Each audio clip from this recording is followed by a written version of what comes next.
Star Wars Episode 5, The Empire Strikes Back, was released on May 21st, 1980. 3 years after the release of the unexpected giant success of Star Wars, the story of our heroes was going to continue.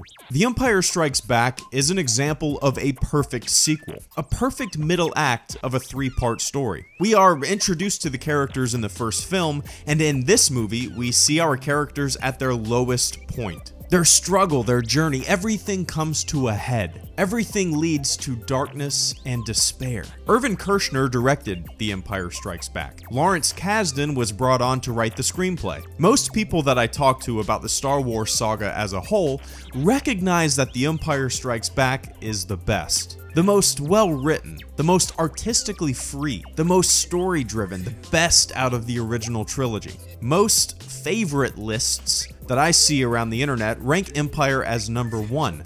I'll agree, it's the best. It's not my personal favorite, that's A New Hope, but I recognize that The Empire Strikes Back is the best. And what's interesting about that is that George Lucas has said that Empire is his least favorite. He says it is, quote, the worst one, close quote. I mean, he really can't be serious, right?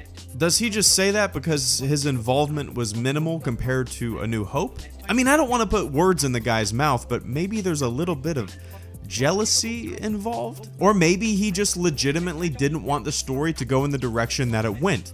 Maybe he sees things that he would have done differently if he was in the director's chair. Or maybe these comments are taken slightly out of context. Maybe he was trying to be funny. After all, I've only seen them in print. You can't really judge something in print if you didn't really hear how the person said it.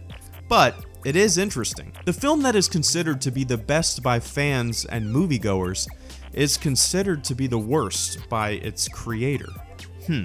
The movie opens up on Hoth, a big change in scenery compared to the desert of Tatooine. It's white, it's cold and harsh. We see that Luke has matured since we last saw him. He's riding on his Tauntaun, he's chatting with Han like someone in the military. He seems more focused and has grown. He's not the wide-eyed farm boy anymore. He's a part of the rebellion, and that's apparent right from the get-go. Establishing this early on in the movie is great. The way the movie begins with Han searching for Luke is fantastic. It really shows that their friendship has evolved. Luke needs rescuing, Han is willing to risk freezing to death to save his buddy. I'll see you in hell. I thought they smelled bad on the outside. Come on, classic Han. One of the most recognizable lines from the saga, tossing Luke in the dead Tauntaun to keep him warm. This is the stuff that I love. Quick thinking, risking it all, taking action. Right off the bat, you know you're in for a larger Star Wars. Something with more scale and more scope, and you're ready to take the ride.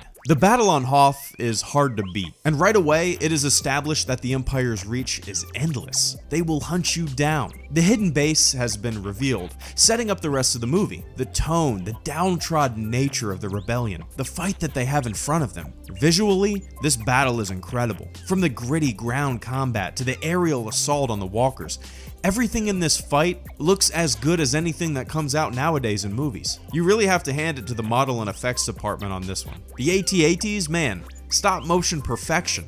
Not to mention how inventive of a vehicle it is. And to use tow cables to take them down, the entire battle is just so much fun, so lifelike, so tense. Han and Leia escape with Chewbacca and C-3PO. This entire sequence is fast, it's fun, it's what Star Wars is all about. There's classic banter, running away from the Star Destroyers, outmaneuvering TIE fighters, the Star Destroyers almost colliding, the hyperdrive motivator being damaged. We're in trouble, that wasn't a laser blast, something hit us. The asteroid field, never tell me the odds, the entire chase sequence and subsequent escape was an edge-of-your-seat experience. Perfect pacing, perfect excitement. John Williams guiding us through the journey. It is one of the best sequences in all of Star Wars. It has everything in it that we love about the saga. When Luke reaches Dagobah, that's where Star Wars takes a new turn, a deeper meaning. The audience becomes students, and Yoda is our teacher. The introduction of Yoda is one of the most brilliant things in the entire Star Wars saga. You initially think he's some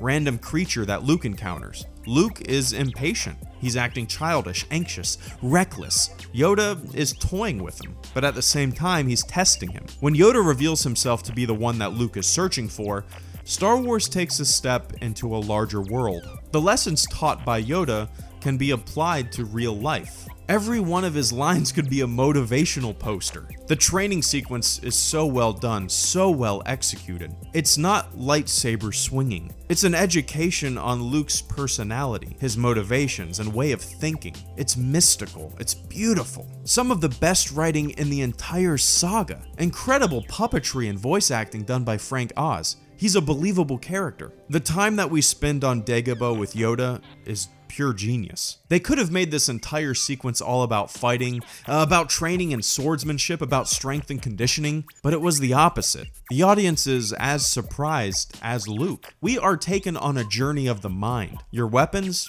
you will not need them. Yoda exemplifies the Force, and through him, we learn more about this energy that binds us. This is the good stuff, the story-driven stuff, the brilliant dialogue, the deeper meaning. The stuff that you weren't really expecting after you saw the first movie. But this entire sequence made what you already loved so much more meaningful, so much more important and interesting.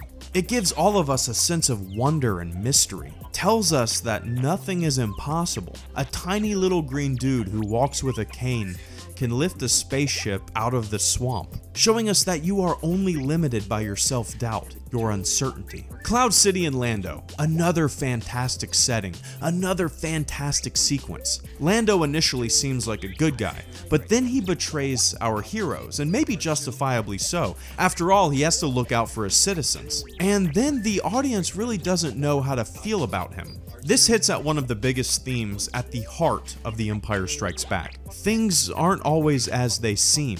Unpredictability. Yoda wasn't what we all initially thought. Lando didn't do what we initially thought he would do. Darth Vader throws out a bombshell, turning what we thought we knew on its head. The theme of unpredictability is so heavy and so brilliantly presented to the audience. The entire movie shows that heroes are damaged and can be damaged. They're complex. They're not cardboard cutouts. They look out for one another and make sacrifices where necessary. When Han was frozen in carbonite, it was gut-wrenching. Chewbacca lets out a roar of sadness. It was another unexpected event that the movie tossed on our table. And then Leia says, "I love you." And Han says, "I know," which was a completely unscripted thing. Initially, he was supposed to respond with, "I love you too," but Harrison Ford didn't think Han Solo would really say that, so he improvised, leading to one of the most clever pieces of dialogue in the entire saga. The confrontation between Luke and Vader has so many emotional undertones. Luke is obviously outmatched. Vader knows this. He's more interested in talking to Luke than fighting Luke. Vader is just kind of brushing off Luke's assault as he's talking to him. Yoda told Luke that he wasn't ready to confront Vader, but Luke was careless, reckless, and went anyway to try and save his friends. This shows that he's not quite ready. He and the rebellion have a long way to go. Then our hero, at his lowest point, overwhelmed and defeated, learns the truth. Vader reveals to Luke that he is his father, which is another example of a completely unpredictable story point that The Empire Strikes Back gives us. That's what makes this movie so great. Its unpredictability. Its incredible artistic vision. It took a chance. It made things bigger and broader, and not only in scale and scope of sets and budget, but of story, of meaning. The characters that we love have been crushed. They're at their lowest point. They will have to fight their way out of a rut. It's the perfect way to make a middle act of a three-part story, to see everyone beaten down, knowing that they will have to rally together and overcome. The Empire Strikes Back is a brilliant movie, a brilliant story. It is unpredictable, it's funny, it's heartfelt. Our characters have highs and lowest of the lows. The bad guys win, evil triumphs, and good is defeated, but the fight continues.